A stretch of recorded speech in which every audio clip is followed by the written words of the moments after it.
এটা BA fourth semester Bangla বিষয়ের ভাষাতত্ত্ব থেকে খুবই গুরুত্বপূর্ণ একটা 5 নম্বরের প্রশ্নের উত্তর নিয়ে আলোচনা করবো। কাজে ভিডিওটা ভালো করে শুনে এবং উত্তরটা অতি অবশ্যই খাতায় লিখে নেবে, কারণ 2024 সালে পরীক্ষার জন্য এই প্রশ্নের উত্তরটা মোস্ট ইম্পর্টেন্ট। কাজে তোমরা ভিডিওটা ভালো করে শুনে এবং উত্তরটা অতি অবশ্যই খাতায় লিখে নেবে। তো চলো,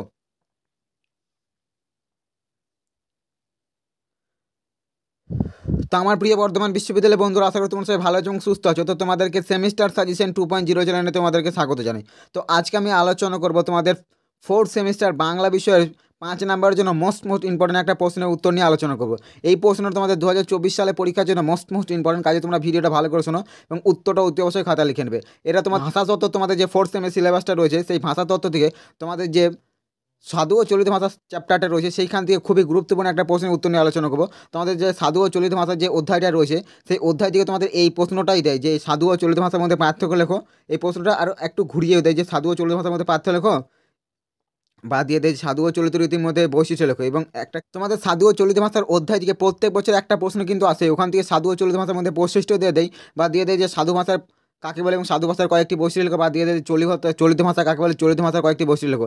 ওখান থেকে কিন্তু তোমাদের একটা প্রত্যেক বছরের প্রশ্ন দেয়। কাজে তোমরা এই প্রশ্নের উত্তরটা ভালো করে অবশ্যই খাতায় লিখে নেবে।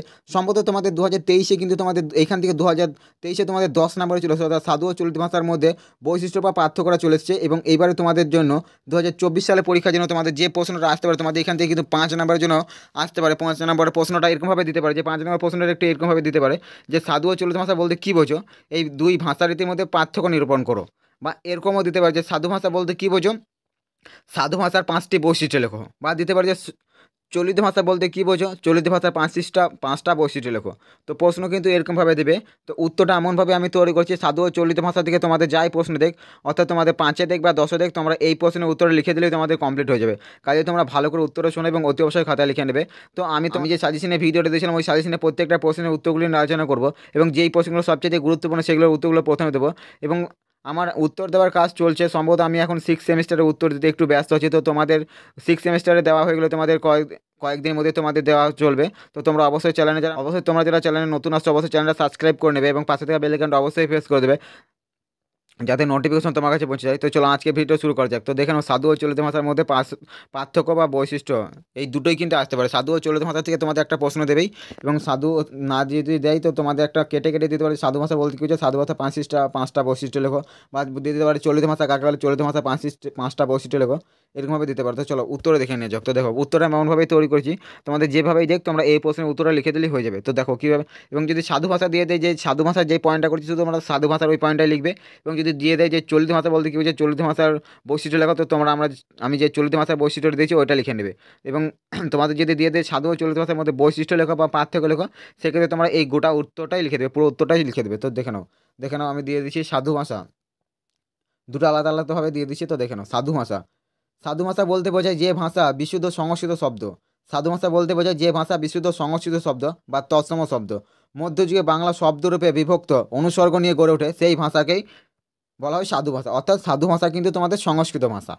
সাধু ভাষা বলতে বোঝায় যে ভাষা বিশুদ্ধ সংস্কৃত শব্দ বা তৎসম শব্দ মধ্যযুগে বাংলা ভাষা শব্দরূপে বিভক্ত অনুসর্গ নিয়ে গড়ে ওঠে, সেই ভাষাকে বলা হয় সাধু ভাষা। তো দেখে নাও এবার চলিত ভাষা কাকে বলে দেখে নাও। প্রশ্নের উত্তর আমি খুবই সহজ সরল ভাষায় লিখেছি, তোমাদের অবশ্যই কিন্তু মনে থেকে যাবে। তোমরা অবশ্যই ভিডিওটা ভালো করে খাতায় লিখে নেবে এবং অবশ্যই ভালো করে কয়েকবার পড়বে, তাহলে তোমাদের অবশ্যই মনে থেকে যাবে। এবং এটা তোমরা অবশ্যই তৈরি করে নেবে পরীক্ষার জন্য, কিন্তু 2024 সালে পরীক্ষার জন্য মোস্ট ইম্পর্টেন্ট। প্রত্যেক বছরই তোমাদের সাধু ও চলিত ভাষা থেকে একটা প্রশ্ন দেবেই। এবং এই প্রশ্নটা যেভাবে উত্তরটা আমি তৈরি করছি, এই প্রশ্নের উত্তরটা করে গেলে তোমাদের সাধু ও চলিত ভাষা থেকে যে প্রশ্ন দেখ তোমরা এইখান থেকে উত্তর অবশ্যই করে আসতে পারবে। তো চলো আমি যেভাবে বললাম ওইভাবে উত্তর লিখতে পারলে তোমরা অবশ্যই করে আসতে পারবে। তো এবার দেখলাম চলিত ভাষা বলতে বোঝায় যে ভাষা তদ্ভব শব্দ ও নিত্য ব্যবহার্য শব্দের সহযোগে যে ভাষা গঠিত হয় তাকে চলিত ভাষা বলা হয়। চলিত ভাষা বলতে বোঝায় যে ভাষা তদ্ভব শব্দ ও নিত্য ব্যবহার্য শব্দের সহযোগে যে ভাষা গঠিত হয় তাকে চলিত ভাষা বলা হয়। তো এবার দেখলাম সাধু ও চলিত ভাষার মধ্যে পার্থক্য।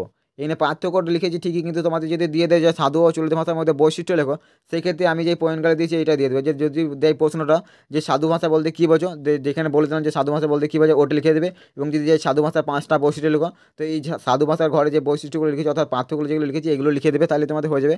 বা দিয়ে দেয় যে চলিত ভাষা বলতে কী বোঝো, তো চলিত ভাষা বলতে কী বোঝো ওটা লিখে দিয়েছি, যে ওটা তোমরা লিখে দেবে প্রথমে। এবং চলিত ভাষার এই যদি দিয়ে দেয় যে 5টা বৈশিষ্ট্য লেখো, এই যে ছক করে লিখে দিচ্ছে, তো তোমরা এই যেটা দিয়ে দেবে সেই ছকটা লিখে দেবে। এবং যদি পুরোটা দেয় এবং যদি দিয়ে দেয় যে সাধু ও চলিত ভাষার মধ্যে বৈশিষ্ট্য বা পার্থক্য লেখো, তাহলে তোমরা এই গোটা উত্তরটা লিখে দেবে, পুরো উত্তরটা লিখে দেবে, তাহলে তোমাদের কমপ্লিট হয়ে যাবে। তো চলো এবার দেখে নেওয়া যাক সাধু ও চলিত ভাষার মধ্যে বৈশিষ্ট্য বা পার্থক্যগুলো দেখে নাও। তো এক নম্বর দেখে নাও, সাধু ভাষার তৎসম শব্দ বা সংস্কৃত শব্দের প্রয়োগ বেশি। সাধু ভাষার তৎসম শব্দ বা সংস্কৃত শব্দের প্রয়োগ বেশি, যেমন দেখে নাও হস্ত, মস্তক, ধৌত, এই প্রত্যেকটা সংস্কৃত শব্দ। এবং চলিত ভাষায় দেখো তদ্ভাব, চলিত ভাষায় তদ্ভাব, অর্ধ তৎসম, দেশি ও বিদেশি শব্দের ব্যবহার বেশি। চলিত ভাষায় তদ্ভাব, অর্ধ তৎসম, দেশি ও বিদেশি শব্দের ব্যবহার বেশি, যেমন দেখে নাও হাত, মাথা ধোয়া। এবং দু নম্বর দেখে নাও সাধু ভাষার সর্বনাম পদের পূর্ণাঙ্গ রূপের ব্যবহার। সাধু ভাষায় সর্বনাম পদের পূর্ণাঙ্গ রূপের ব্যবহার, যেমন যেমন দেখলাম তাহার, তাহারা। এবং চলিত ভাষায় সর্বনাম পদের সংক্ষিপ্ত রূপের ব্যবহার, যেমন তার, তারা, তার, তারা।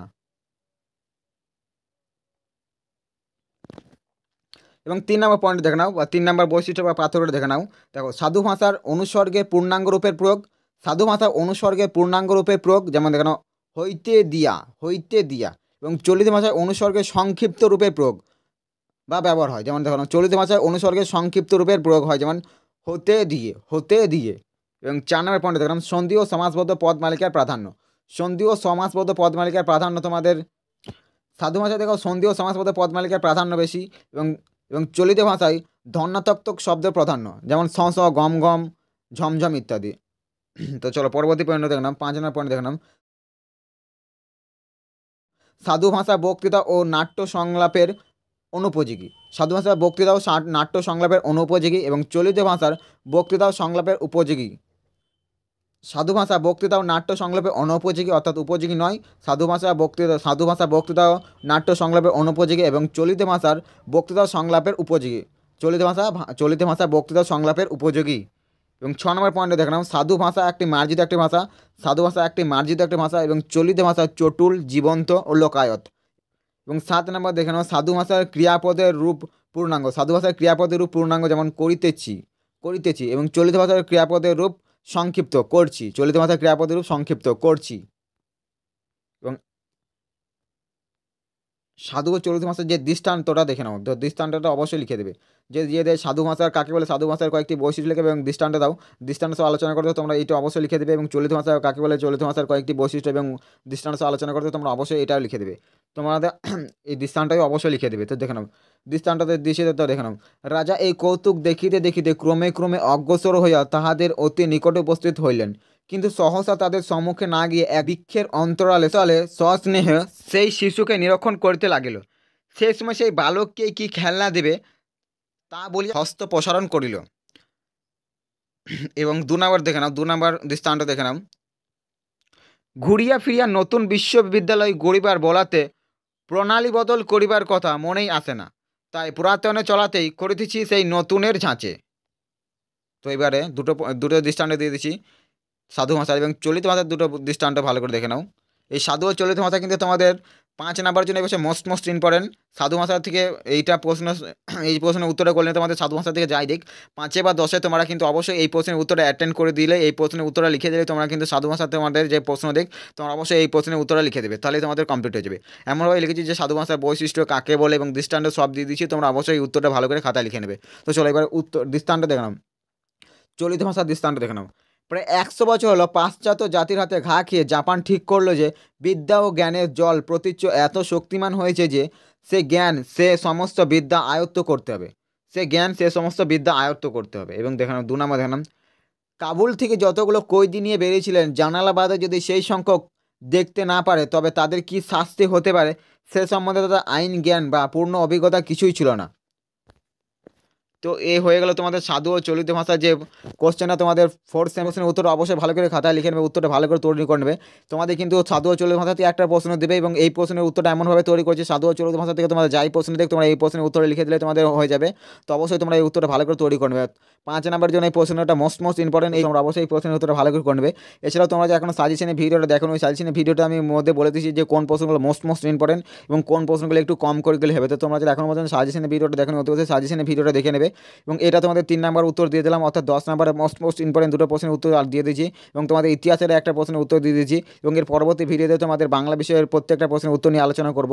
তো তোমরা যারা চ্যানেলে নতুন আসছো অবশ্যই চ্যানেলটা সাবস্ক্রাইব করবে, পাশে থেকে বেল আইকনটা অবশ্যই প্রেস করবে, কারণ বর্ধমান বিশ্ববিদ্যালয়ে বিভিন্ন প্রিভিয়াস ইয়ার কোশ্চেন বা সাজেশন এবং উত্তর তুমি এই চ্যানেলে পেয়ে যাবে। তো চ্যানেলটা অতি অবশ্যই সাবস্ক্রাইব করবে।